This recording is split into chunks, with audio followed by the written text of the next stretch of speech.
Let me see if I am actually streaming. Let me refresh. I pray that I am.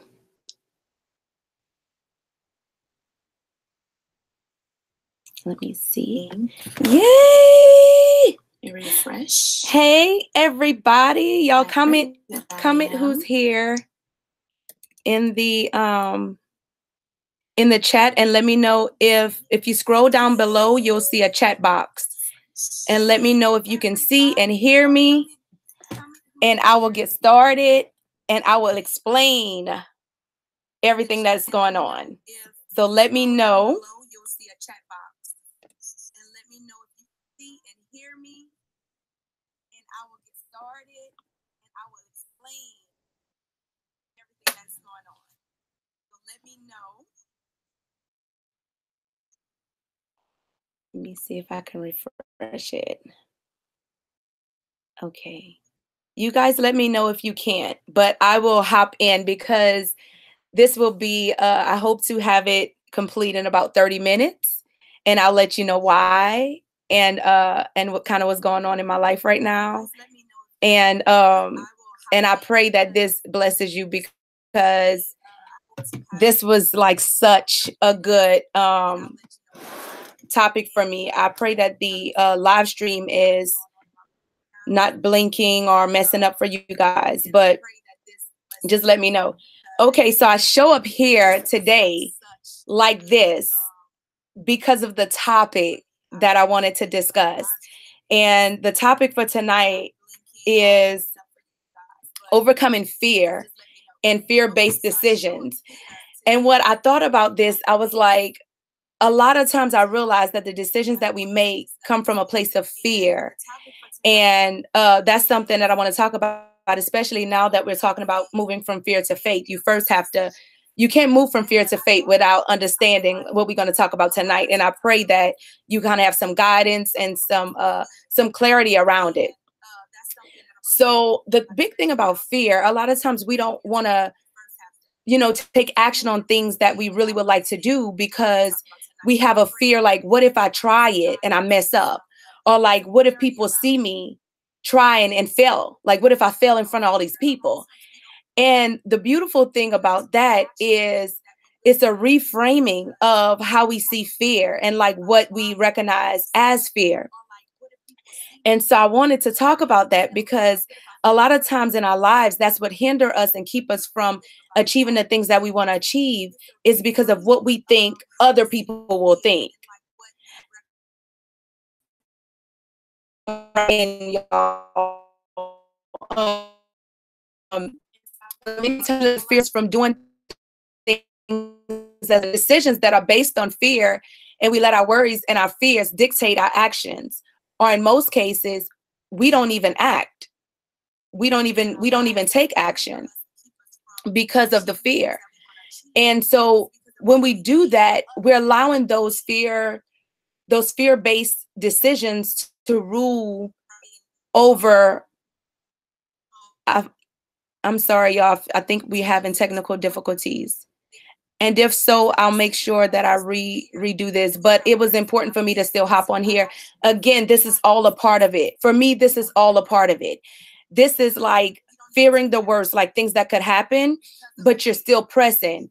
And so we have 5 things that, like I said, I'm not you guys low. I felt like I know somebody is dealing with this issue because when I begin to like review everything and think about this, I was like, man, how many times in my life have I not done things because I was so afraid of maybe what people would think or like how people would perceive it or, what could possibly happen. And our minds just automatically go to like the worst thing possible that can happen when in reality, it's just not true. Like it may not even happen. How many things have you achieved in your life that you thought would have gone wrong, but it actually worked in your favor? Especially when you're serving God. Like you can't have a mindset that's like, this is going to always work bad for me. This is going to always like, that's not faith in God. And that's why it's so important for us to like really overcome those things that we fear because we're not allowing God to be God in our lives because we're really limiting him, and he can only do as much as our fear will allow him to do.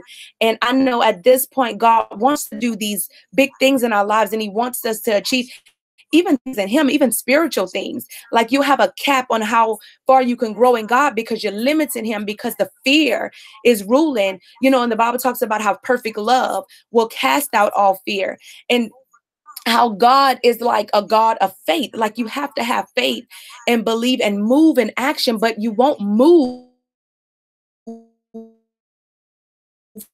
things. We're gonna, these 5 things hopefully are to take action and move despite the fear. I was speaking in one of the sessions I had last night with one of the members of the troop room, and we were talking about fear, and I said, you know, I don't know if for you, like if you've ever experienced something where, you know, it may have been late at night and you were in bed, and you know, you turned off all the lights and you're getting ready for bed, and then you realize, like, you look in the corner, you know, and I mean, you have your covers over you and everything, and you look in the corner and you see this thing, like the shape of something. And, you know, and our brains are wired to where when we see something, it tries to create meaning. It tries to associate like what that could possibly be, because you have this thing called fight or flight. And so when this happens, it's like, okay, let me try to understand what this is. And this happens like almost automatically. I don't know if you've seen the movie Inside Out.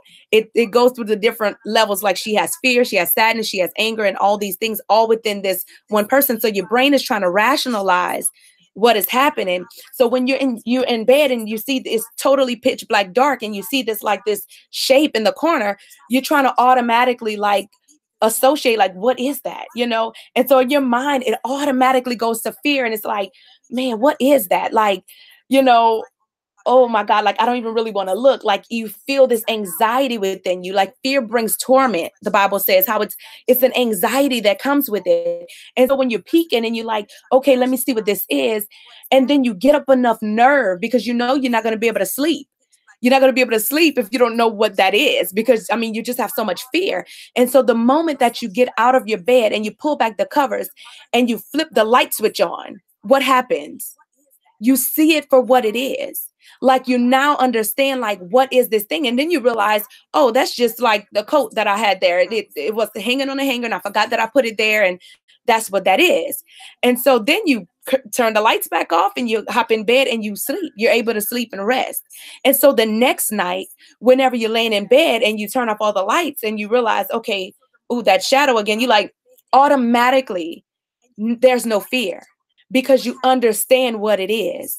There's no need to now fear it, because you put the light on it and you understand what it is. It's the same thing with these fears in your life that's causing you not to be where you want to be, because you realize now, when I identify what it is, I no longer have a need,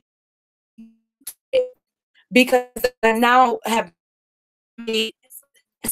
But anytime in your life that there's change, or anytime in your life you're trying to do something new or different, you're going to experience a sense of fear, because you have not gone there before. You haven't walked through that journey before. So of course it's like fear of the unknown, you know? And so I said that to say that we make our decisions, though we let those things, because we just fear the unknown. We make decisions based on those fears, and we let those things dictate to us what action we'll take, or rather the action we don't take, that we know we need to take if we want to get to where we're trying to go. And so the ultimate result of that is that we end up not doing the things that's the most important to us. And we, year after year, and we have these New Year's resolutions, and we have this new year that comes up, and it always happens to where we're in the same boat, or we move just a little bit, we grew just a little bit, but it's not at all the potential that we could have had we not allowed fear to rule our lives. And so just to be clear, I just want to put it out there. I've made that mistake many times. I've shown up today, I have no makeup on purpose, like or a bare minimum on purpose, because why? I'm going to work out after this.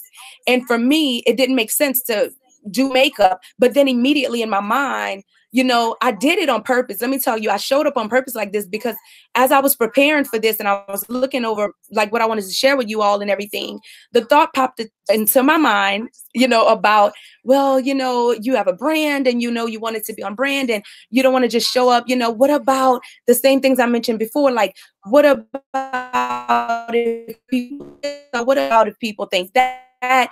All these thoughts came to my head as I did purposely. Like I challenged myself and I forced myself to live the same things I teach.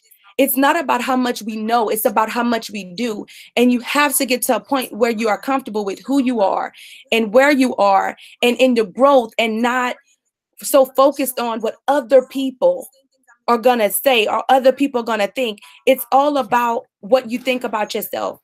And if I'm having technical difficulties, guys, I did order something that'll hardwire my computer when I go live to where we don't have this.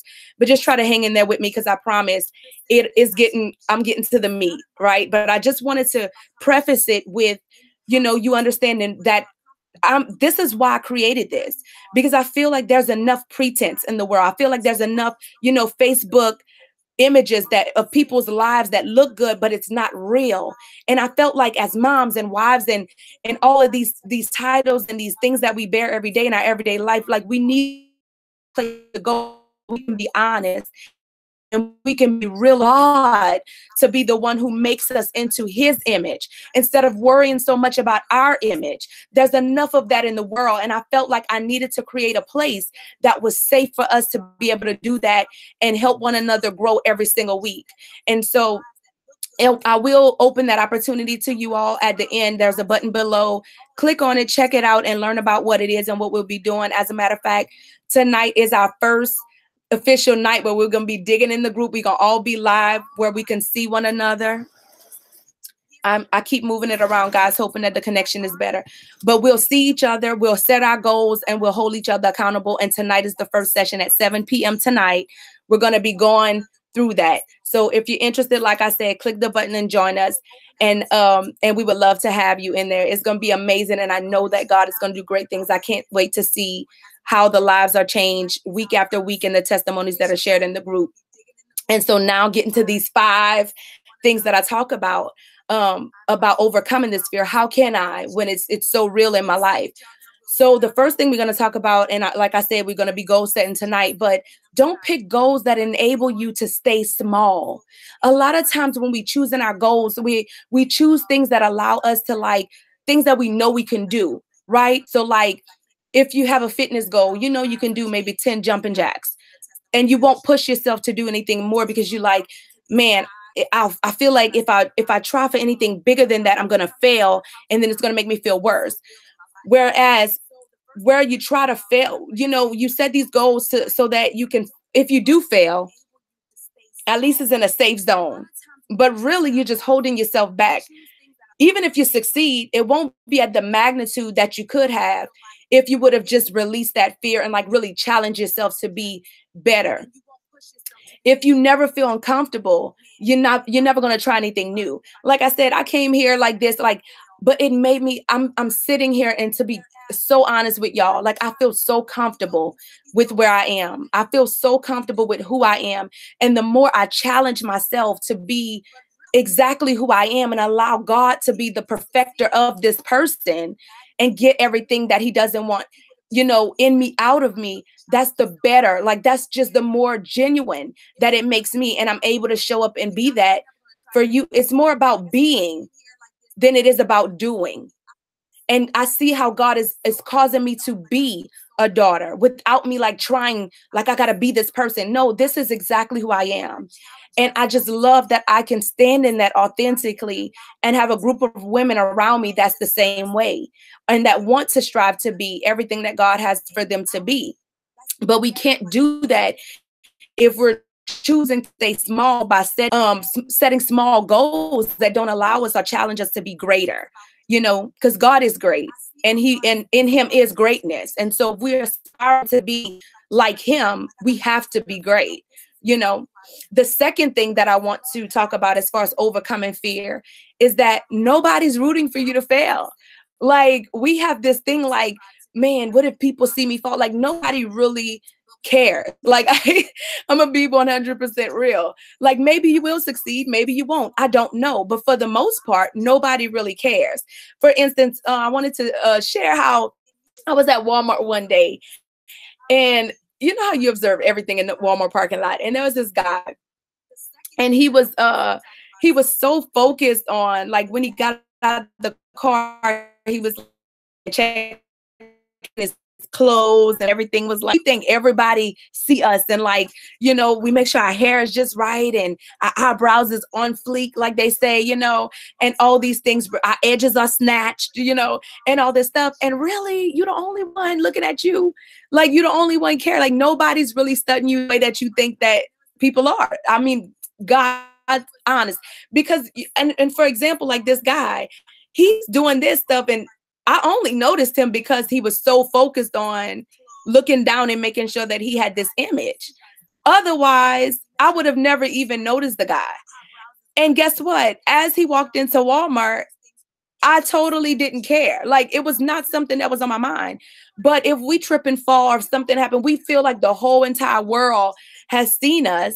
And it's like, it keeps us from really like, oh my God, I can't believe that.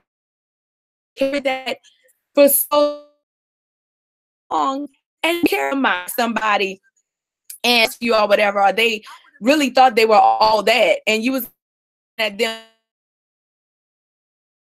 Don't nobody care about it's very nobody cares. Like, nobody cares. And so that's the same thing like about us. We don't think that when it's us. We think everybody cares when it's concerning us, but really they don't.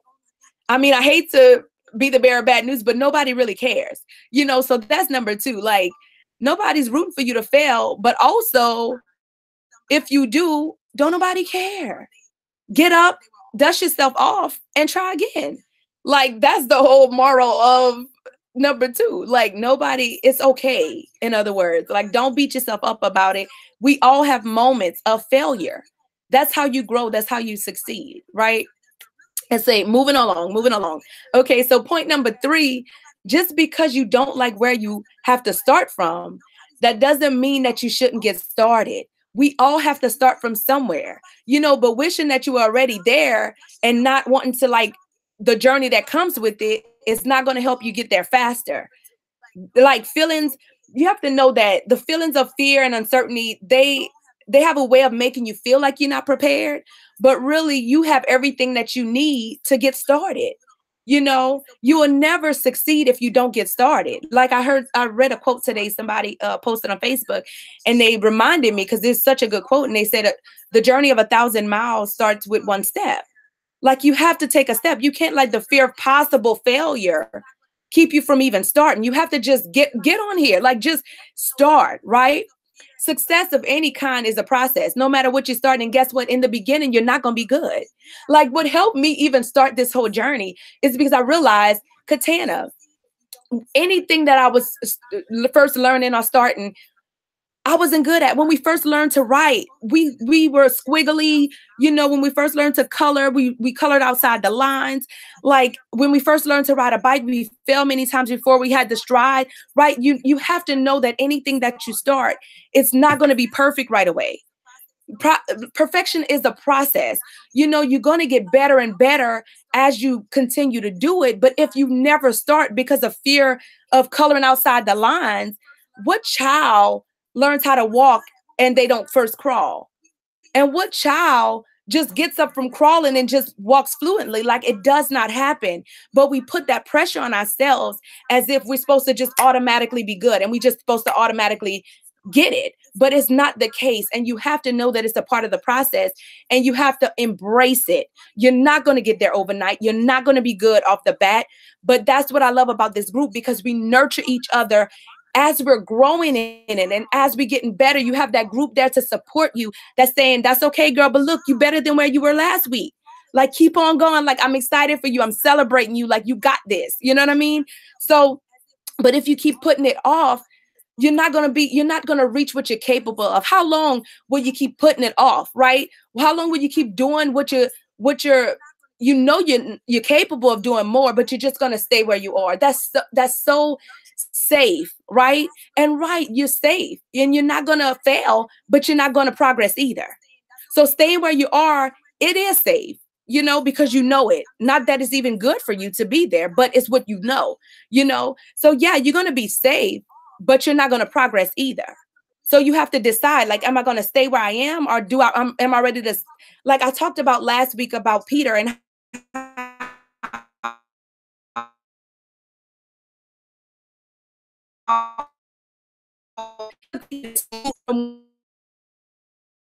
where he was, something that even what it's going to take for you in order to get to the next level. You have to leave from off the level you are.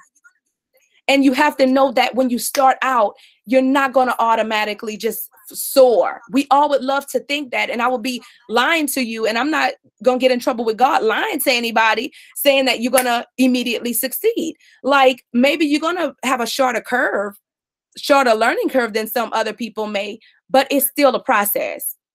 It's still a process. So thing number 4, we're moving along, making good time. Thank y'all for hanging in there with me. I'm wrapping it up soon. And I pray that this is blessing you all. And if so, leave a comment down below and don't rate and let me know how you are enjoying it. So have to stop making, have to stop that just thoughts. The Bible tells us to cast down every imagination and everything that exalts itself above the knowledge of God, those things that are trying to, and that's in a spiritual sense, but also in our natural life, we have to stop letting things that appear as facts be facts. We have to instead look for the proof. Like, what proves that I'm not going to succeed at this? How do I even know? Who even says that I'm going to fail? How do I know that this is not going to be a success? Because I've never done it before. So how can I say with certainty that it will turn out to be a failure? Right? Look for the proof and what was coming to our mind. Like, start sifting through these thoughts. Right? Just because it didn't work for somebody else, it doesn't mean that it's not going to work for you. You have to stop acting like failure is certain, because might thought you would be, you may actually be gifted in this new thing that God is like giving you this vision for, but you won't ever prosper in it if you don't start, if you're too afraid to even try it and see if you're good at it, right? And the last thing is that failure, we have to reframe the way we see failure. And I know I talked a lot about failure, and I know I went fast, and I know that, you know, it's like a lot coming at you at one time. But you will be able to like go back and watch the replay. But the main thing that I want you guys to know is that failure is an event. It's not a person. I saw this quote and I carry it with me every single day. Failure is an event. It's not who you are. You may be a person who has experienced failure or who has an experience of failure, but that does not mean that's who you are. Failure is not an identity. It's not who you are. It's something that occurred in your life, something that has allowed you to be the person that you are today. Because honestly, without it, you would not have the knowledge that you have. You would not have the wisdom that you have. You would not have learned the things that you needed to learn to get where you are today in life without it. So we appreciate failure. Like we celebrate, at least I moved out of the boat. At least I dared greatly. You know, at least I tried something. At least I attempted to be better than what I am today. You know, we celebrate it. It's a thing that we celebrate every single week. I want to hear the things that you really stepped out on faith and did. Because I know that it's a process. And I know the more that you do it, you're going to get better. We all deal with feelings of fear. We all deal with feelings of uncertainty. And we all deal with feelings of vulnerability. None of us just like, yay, I'm going to be vulnerable this morning. But the more you do it and you see the benefits in your life, like, man, the support that you receive from people, and you really see how many people actually want to see you make it. It's like out of this world. It makes you want to be more vulnerable, and it makes you want to do those things more and get out of your shell and really socialize and get that support that you need. God didn't design us to do this thing on our own, y'all. God did not design us to walk this walk alone. You need people. You need people around you, and not only people, but you need the right people. You need people who have the same mind as you. You need people who are going in that same direction, right? You need people who've been where you're trying to go. It takes a village. It truly takes a village, not just to raise a child, but to achieve the things you want in life. Like I said, it's a strong, where there's unity, there's strength. There's so much strength in unity. And so every single week, like I just love and I enjoy. I'm so looking forward to what God does, because I know that this is a godly principle. You need support. You need people who understand it, who get it. And 9 times out of 10, we don't always have those people in our lives that get it. You know, anything that you're trying to achieve, like most of the times there's people around you who just don't get it, you know. And somebody else, I heard somewhere else that there's a saying like you are right now today, you are the sum total of your 5 closest friends. And I began to look back at my wedding album, and we've been married almost 13 years. And I looked at that, and you know, when you get married and you're choosing the people to be in your wedding, that's like your best people. Like that's the people that you're the closest to. And I looked at that album and I realized I don't hardly talk to any of these people, not because I have an art with them or not because we fell out or anything, but because things change in your life and you have different visions. And it just honestly was a natural, just kind of separation. And I still love them today and still talk to them, but it's not anywhere near the relationship that we had before, you know? And so I realized that as your life change and your vision changes and you want different things for your life, your friends and your circle of friends are going to change too. And you need those people around you that's going where you're trying to go. So, but unfortunately, because a lot of times we see failure as something like we identify with it. Like, God forbid we fail, and that's who we are. It keeps us from like trying again or like succeeding. So most of the time we let those feelings dictate the next actions we take. So in this group, what I challenge them to do, if they fail at something or feel like something didn't work, okay, what did you learn from it? And then we get up and do it again. Because why? If you don't take action again, you're going to stay stuck in it. It's going to keep you from getting back up and trying it again and actually succeeding at it. It's going to, like I talked about earlier, it's going to have those thoughts and those mentality and those negative mind battles overcome the vision that you have for greater, and you're not going to actually do it. It's not going to get done. How many times, and a lot of us, we think we can just, well, I'll do it myself.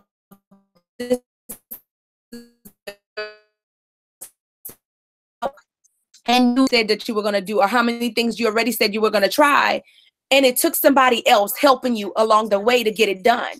We need people. We can do some things by ourselves, but it's nowhere near the capacity that we would have been able to achieve had we had somebody else really helping us along and a support, you know, to get these things done. And that's why, and I keep mentioning the group, but it's not about me. It's really about you, like finishing out. Like one of the clients I was talking to yesterday, we looked at December and like, man, where you can be just in these short months. It doesn't even take December. Like I've already started seeing like shifts in my mindset and change. I keep mentioning it because I know the power of it. And I don't want us to like be going along and then you look back and you're like, man, where could I have been? And that's why I even made the investment like so. Want you to be that you want to achieve, and I want to be a part and support you, and I want you to be a part of this amazing group of women. And so I keep bringing it up because I believe in this. Like I told you, when that thought came to me about my makeup today, I was like, I live what I'm teaching. Like I embody it. Like I believe in it so much. And so that's why it's not about me. Honest to God, it's really not. It's about what God can do through you when you have the support that you need to get it done. You don't need to be great at what you want to do. You don't. You just have to get started. All you need to do, like for this reason, because most people allow the fear to dictate like their actions and what they're going to do, just you making a simple decision to act is often enough. It's oftentimes enough to actually separate you from most people and begin the process of getting it done. You don't need to be great at it right off the bat. Like I said, it's a process. So most times when you start, you're not going to be great at it right off the bat, but you just need to be the person who actually decides to do it. You can enjoy a lot of success by doing the things that most people make excuses to avoid.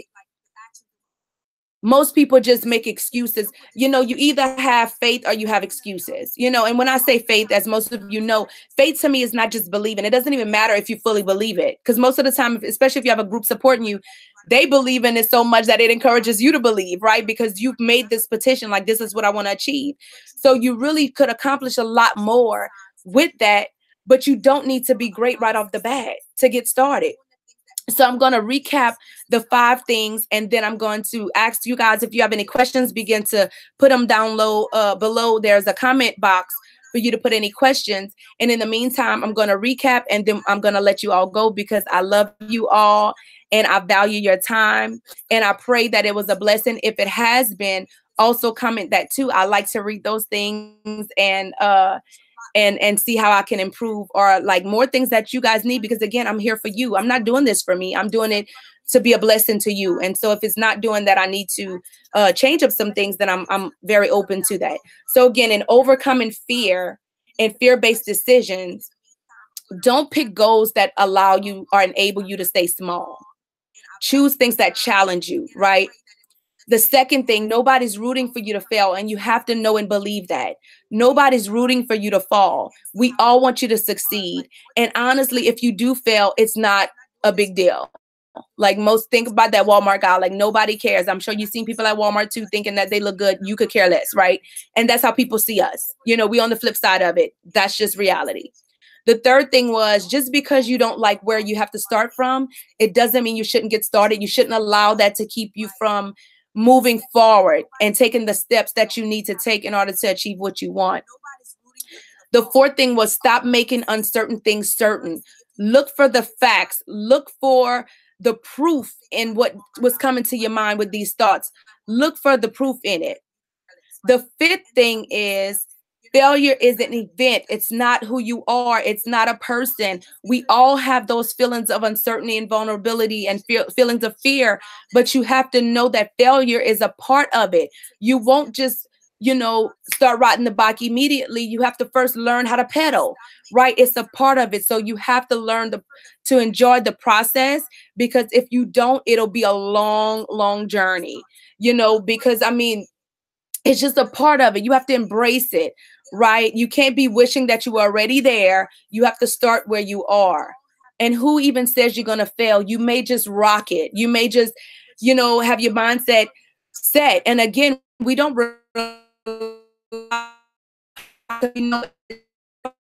there's only so much willpower, time, and encouraging everybody on getting those things done, and like focusing on what you can do, and you being the person that it takes to actually achieve what you really want.